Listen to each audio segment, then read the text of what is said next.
இப்ப நார்மலா உங்களுக்கு எந்த பிரச்சனையுமே இல்ல. ஸோ நீங்க என்ன டயட் ஃபாலோ பண்ணலான்னு தெரிஞ்சுக்கலாம். நான் தான் டாக்டர் விவேக் குமார். இங்க நான் கொஞ்ச நாள்ல காணாம போற அந்த ஃபிட்னஸ் மோகத்தை பத்தியோ இல்ல ரொம்ப கஷ்டமான டயட் பத்தியோ பேச வரல. அதெல்லாம் இருக்கட்டும். மாறாக உங்க எதிர்காலம் எப்படி இருக்கணும்னு பேசத்தான் வந்திருக்கேன். முக்கியமா உங்களுக்கு வயசு ஆகும்போது உங்க லைஃப் எப்படி இருக்கணும்னு. ஆரோக்கியமா வாழ 3 டிப்ஸ்.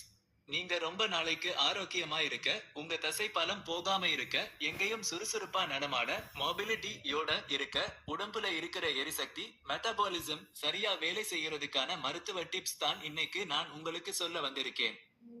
தசைன்னா சும்மா உங்க அழகுக்காகவோ இல்ல வெளிய தெரியறதுக்கோ இல்ல. அதுதான் உங்க உடம்போட மெஷினரி என்ஜின். அதுதான் உங்க இரத்தத்துல சர்க்கரைய கண்ட்ரோல் பண்ணுது, உங்க மூட்டுகளை பாத்துக்குது. உடம்புல ஏதாவது பெரிய நோய் வந்தாலோ இல்ல காயம் வந்தாலோ அதுல இருந்து நீங்க வெளிய வர தேவையான சக்தி பொருள் எல்லாம் சேமிச்சு வச்சிருக்கிற ஒரு முக்கியமான கோடவன் மாதிரி. இன்னைக்கு நீங்க சாப்பாட்ட பத்தி எடுக்கிற ஒவ்வொரு முடிவும் அடுத்த 50 வருஷத்துக்கு உங்க வாழ்க்கை எப்படி இருக்க போகுதுன்னு போடுற முதலீடு மாதிரி. அதுல கவனமா இருங்க. முதல் விஷயம், புரோட்டீன் எப்பவும் கரெக்டா இருக்கணும். தி புரோட்டீன் ரூல். உங்க உடம்பால தாங்க முடியாத அளவுக்கு ஒரே நேரத்துல நிறைய புரோட்டீனை அள்ளி போட்டு சாப்பிடாதீங்க.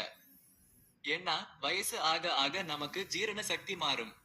லைஃப்ல ஜெயிக்கிறதோட ரகசியம் என்னன்னா தொடர்ச்சியா சாப்பிடுறதும் பிரிச்சு சாப்பிடுறதும் தான். நான் என்ன சொல்றேன்னா 3 வேளை சாப்பாட்டுலயும் காலை மத்தியானம் நைட்டுன்னு ஒரு நல்ல புரோட்டீனை ஒரு சின்ன அளவுல ஒரு 20 முதல் 30 வரை கிராம் போல பிளான் பண்ணி பிரிச்சு சாப்பிடுங்க. பருப்பு, பன்னீர், முட்டை, மீன் இதெல்லாம் தான் உங்க சோர்ஸ். இப்படி நீங்க புரோட்டீனை ரெகுலரா கொடுத்தீங்கன்னா அது நாள் பூரா உங்க தசையை உருவாக்குற மோட்ல வச்சு டேமேஜ் ஆன செல்களை சரி பண்ணும். மெதுவா தசை குறையுற சார்கபீனிய பிரச்சனையையும் தடுத்து நிறுத்தலாம். ரெண்டாவது விஷயம், லைஃப்க்கு பவர் ஸ்மார்ட்டான கார்ப்ஸும் நல்ல கொழுப்பும் நிறைய டயட்ல கார்போஹைட்ரேட்டையும் ஃபேட்டையும் கொழுப்பையும் எதிரி மாதிரி பார்ப்பாங்க. அது ரொம்ப தப்பான பார்வை. நாம என்ன பண்ணணும்னா சிக்கலான கார்போஹைட்ரேட்டுகளை காம்ப்ளெக்ஸ் கார்ப்ஸ் தான் எடுக்கணும். ஓட்ஸ், பிரவுன் ரைஸ், முழு தானியங்கள், கிழங்கு வகைகள் மாதிரி. இது ரத்த சர்க்கரையை திடீர்னு எகிற வைக்காம மெதுவா நமக்கு ஆற்றல் கொடுத்துக்கிட்டே இருக்கும். அதே மாதிரி நல்ல ஆரோக்கியமான கொழுப்பு ஹெல்தி ஃபேட்ஸ் ரொம்ப ரொம்ப முக்கியம். நெய், வெண்ணெய், கொட்டைகள், விதைகள் இதெல்லாம். இந்த நல்ல கொழுப்பு தான் டெஸ்டோஸ்டிரோன் மாதிரியான முக்கியமான ஹார்மோனை உருவாக்குறதுக்கு ரொம்ப அவசியம்னு நான் அழுத்தம் திருத்தமா சொல்றேன்.